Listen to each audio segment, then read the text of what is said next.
Son las 8:20 de la mañana, estamos de vuelta con más de Buenos Días por BPI TV. Y hoy nos acompaña en vivo el analista internacional Luciano Mondino. Gracias por acompañarnos, bienvenido. Hola, buenos días. Muchas gracias a ustedes por la invitación y un saludo al piso y a la audiencia también. Gracias, Luciano, por este encuentro. Me gustaría que pusiéramos en contexto a la audiencia. Irán está muy convulsionado en este Sí, momento. claro. Continúan las protestas y la represión desde el mes de septiembre tras la muerte de esta joven Mahsa Amini. ¿Qué análisis podemos sacar en medio de esta situación tan tensa?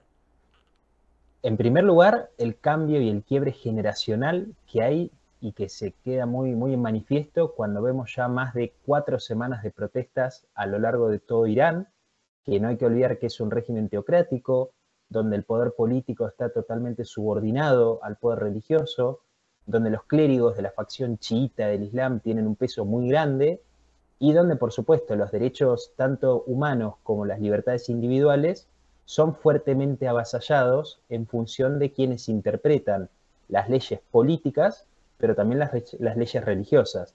Entonces se da todo un escenario en el cual la generación mucho más joven, hoy Irán tiene alrededor de 90 millones de habitantes, hay estimaciones que hablan de 85, 86 millones, pero pongamos 90 para poner un número redondo, y de esos 90 millones, un 60% ya es la generación postrevolucionaria. Esto quiere decir que hay un 60% del país que se ha desconectado con los ideales islámicos de la revolución de 1979 que encabezó en el entonces Ayatollah Khomeini, ni tampoco obviamente con la continuación de Khamenei. Entonces hay un hartazgo muy grande dentro de la sociedad y que explota una vez que se produce el lamentable hecho del asesinato de Mahsa Amini en manos de las brigadas de la moral del régimen.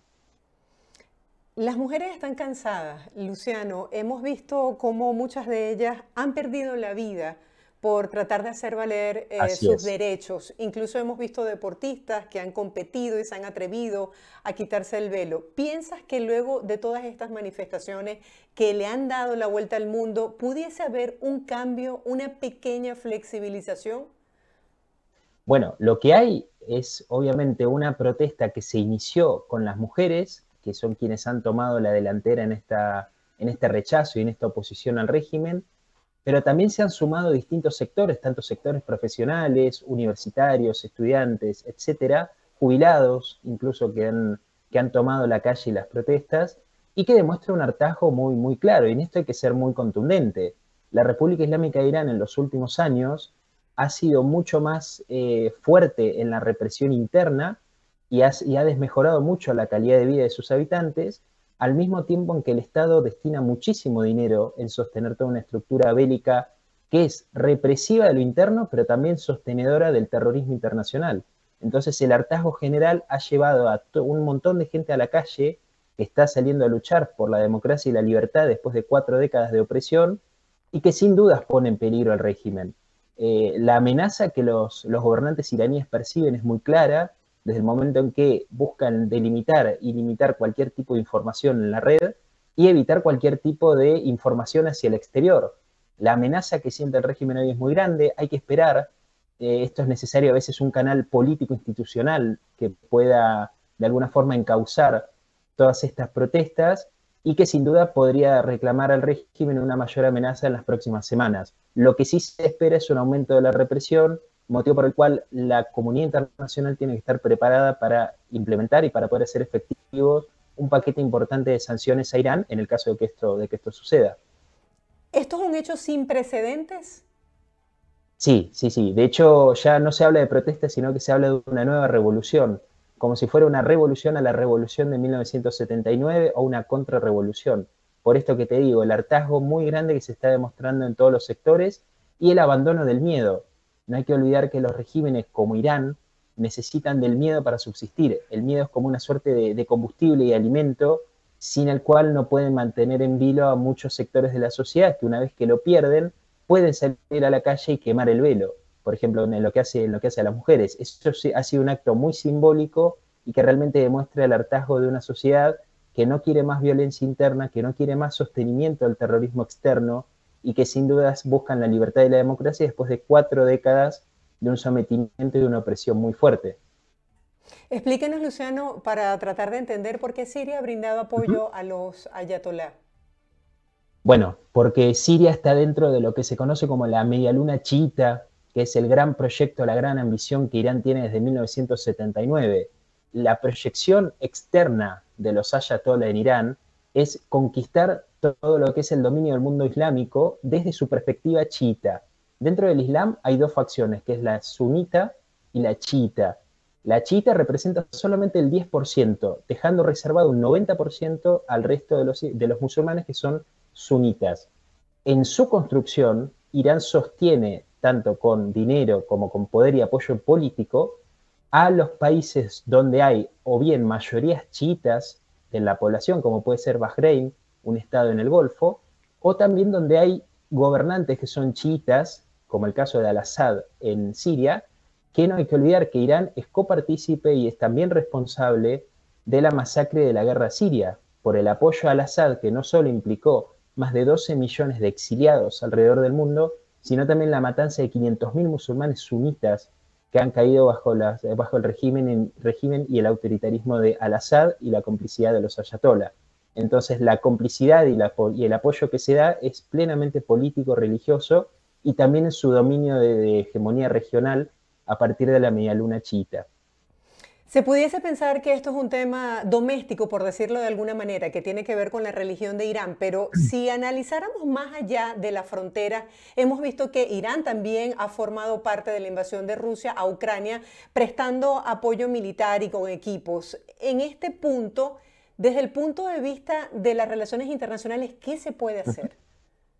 Bueno, ahí lo que se expresa es la clara necesidad que tiene Irán y que esto lo ha expresado a lo largo de las últimas décadas, tanto en sus líderes religiosos como políticos, que es especialmente la persecución contra el pueblo judío dentro de Israel, pero también fuera de sus fronteras.